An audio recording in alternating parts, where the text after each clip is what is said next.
Moji dragi gledatelji, u današnjoj emisiji ću vam reći koju hranu nikako ne smijete konzumirati ukoliko imate bolesna koljenja. Ova hrana je generalno izuzetno loša za bilo koji aspekt vašega zdravlja, a vi nažalost to jedete svaki dan. Meni je nevjerojatno gledati u zadnjih 25 godina koliko zapravo mi želimo biti bolesni. Ono što mi nismo svjesni, da gledajući cijelu povijest valjda čovječanstva, postoji imalo nekakva mjerila, nikada nismo bili bolesni. Mi živimo u blagodatima drugih perspektiva života, međutim ono što mi danas radimo enormno uništavamo zdravlje.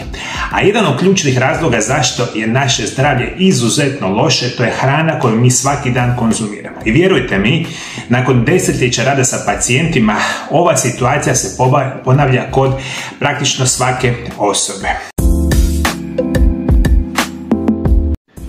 I prije nego što nastavimo sa emisijom, moji dragi gledatelji, želim vam reći da moja nova knjiga, koja se naziva Čudesni prirodni lijekovi, uskoro dolazi u prodaju. Više o mojoj novoj knjizi i puno novih informacija nešto kasnije u emisiji. Zapravo nećete vjerovati, prije 20-30 godina, 40 osobe tek možda nakon 60. godine su imale bolesna koljena. Mi danas vidimo 20-godišnjake kako imaju bolesna koljena. A možete zamisliti što će neka osoba sa 25 godina sa bolesnim koljenima biti sa 35 godina. Loš način života, loša prehrana ovdje je ključan uzrok, a jedan od glavnih razloga zapravo upalo bolesti vaših zglobova je veliki broj osoba ignorira svoje zdravlje. I vjerujte da se ne želite dovesti u situaciju da godinama patite od bolova i teške pokretljivosti. A to će 100% doći ako nastavite živjeti lošim načinom života, koristeći enormne količine lijekova, jedući hranu koja uništava vaše tijelo.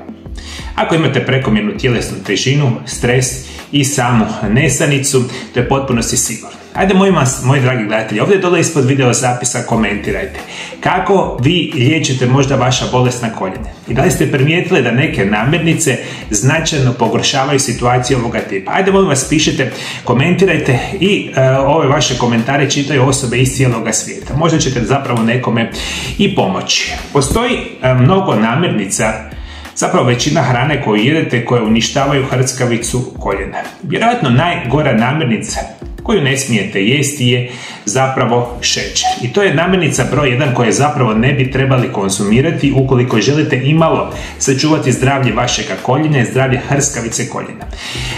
Šećer, posebno rafinirani prerađeni šećer, se nalazi praktično u svemu. Izaziva apsolutno teške ovisnosti i nevjerojatno upalno djeluje na zdravlje vašega koljena. Ovo vam prevedeno znači, ukoliko imate artrotske promjene ili začetak artrotske promjena, jedući hranu koja je bogata sa rafiniranim šećerom, značajno pogoršavate zdravlje vašega koljena.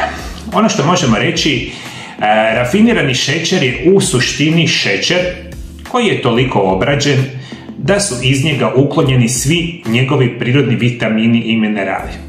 To ostavlja čisti rafinirani ugljikohidrat koji tijelo ne može lako koristiti, ima nevjerojatan loš utjecaj na naše tijelo i hrskavicu vašega zgloba. Problem je što industrije prehrane itekako su shvatile da šećer je jedna namirnica koja je izuzetno jeftina, koja se stavlja u veliki broj namirnica i vi kada se naučite konzumirati šećer, vi jednostavno tražite šećer svaki dan i to je jedan ogroman problem. Hrana koju apsolutno ne smijete konzumirati je sljedeća: kolači, keksi, čokolade, slatki namasi, džemovi, slatki umaci, sokovi, energetska pića, ledeni čajevi, voćni jogurti, kroasane, vafli, peciva, pahuljice za doručak, sladoledi, bomboni, kave za van, zaslađivači za kavu. Ovih vrsta namirnica koje u sebi imaju šećer imate tisuće i tisuće vrsta praktično gdje god da krenete. Nažalost, mi to enormno jedemo svaki dan i onda se nemojmo čuditi što su naša koljena izuzetno bolesna. I ono što ne znate, da praktično u 60 do 70% namirnica koje su slanoga tipa imaju u sebi šećera. Ovo prevedeno znači da ne bi bilo loše kada drugi put odete u dućan pa kupite hranu koju svakodnevno konzumirate, da okrenete proizvod i zapravo pročitate etiketu i što piše na etiketi. Sve što ima puno šećera u sebi, čak i malo, štetno je za vaše koljeno. Dakle, namirnica broj 1 koja je katastrofalna za koljeno biti će šećer. Druga namirnica koju apsolutno trebate izbjegavati je bijelo brašno. Bijelo brašno je visoko rafinirana tvar koja se koristi u raznim prerađenim namirnicama i pekarskim proizvodima, jer je lagano, prozračno i jeftino. Nažalost, rafinirano bijelo brašno potpuno je lišeno hranjivih vrijednosti, bez vitamina, minerala i zdravih masnoća. To je čisti ugljikohidrat bez nutrijenata, a zapravo redovito konzumirajući namirnice na bazi bijelog šećera, to što jedete u velikom broju slučajeva enormno pogoršavaju vaše zdravlje. Jeste me shvatili, moji dragi gledatelji? Bijeli šećer, bijelo brašno su katastrofalno za koljeno i generalno za vaše zdravlje. Bilući bijelo brašno i njegove proizvode, dovodite se u veliku opasnost, uključujući debljanje, zdravlje srca, dijabetes, probleme sa probavom, pa čak i izazivanje raka. I naravno uništavate hrskavicu. I ako ste ikada u pekari jeli, recimo zdjelu tjestenine, vjerojatno ste konzumirali bijelo brašno. Ono što zapravo želim reći, praktično sve baze pekarskih proizvoda, kruh, peciva, kroasane, sve ono što dođete recimo i u dućanima standardnog tipa, sve što znate da u sebi ima bijelo brašno trebali bi izbjegavati, jer u najvećem broju slučajeva upravo u tim namirnicama na bazi bijeloga brašna imate krcato šećerima, krcato solju, krcato nezdravim masnoćama i još kada dodate bijelo brašno, što možete očekivati? Izuzetno pogoršavanje vašeg zdravlja, a to itekako želite izbjegavati. Ovo je popis namirnica od bijeloga brašna koji ne bi trebali jesti. Bijeli kruh, pizza, brza hrana, pogače, većina pekarskih proizvoda. Tjestenine, pite, kroasane, keksi, kolačići, krafne, fritule, čurosi, pereci, kifle, francuski tost i puno toga. Dakle, moji dragi gledatelji, šećeri i bijelo brašno, postoji još puno namirnica koje vama pogoršavaju zdravlje vašega koljena, bi trebali izbjegavati. Ajde, molim vas, mislim, stvarno vodite računa o ovome, jer ja, evo sad 5. godinu na mome YouTube kanalu i na drugim mrežama pričam što je zdrav način života. Ja stvarno dobre volje, desetke tisuća sati svoga života sam dao da vas educiram što je zdrav način života. Ono što meni zapravo možda i najgore od svega, gledajući svaki dan, pacijenti, osobe jednostavno ne žele živjeti zdravo. Vi svi tražite, nažalost, pomoć kada je kasno i to su situacije kad su praktično nemoguće izliječiti. Vi nikada nećete izliječiti sebe od vaših bolesti, da živite kako god hoćete živjeti, jedete šta god hoćete, pijete šta god hoćete, radite šta god hoćete, da pijete tablete svaki dan. To je nemoguće, moji dragi gledatelji. Zdrav način života, prirodni lijekovi, recimo prakticiranje isprekidanog posta, koja je moja prva knjiga koja je izašla nedavno, i prirodni lijekovi će pomoći svima vama da se na prirodan i siguran način liječite od vaših bolesti i oboljenja.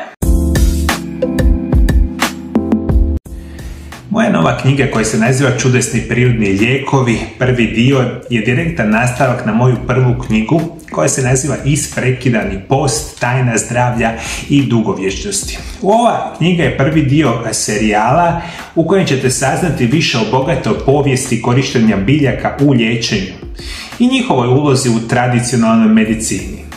Naučit ćete kako uzgajati svoje ljekovite biljke, otkriti kako pravilno koristiti prirodne lijekove uz savjete o doziranju, mogućim nuspojavama i interakcijama sa drugim lijekovima. Prije svega, ova knjiga je namijenjena i sve ostale knjige koje će uskoro biti da vam prenese moje osobno znanje zadnjih 20 godina u izučavanju o prirodnim lijekovima i primjeni u mojoj ordinaciji sa mojim pacijentima.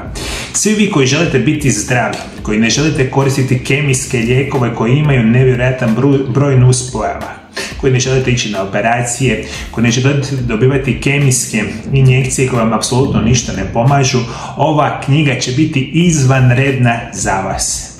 Čudesni prirodni lijekovi, prvi dio, idealan je vodič za korištenje prirodnih lijekova u borbi protiv najgorih bolesti modernog čovjeka.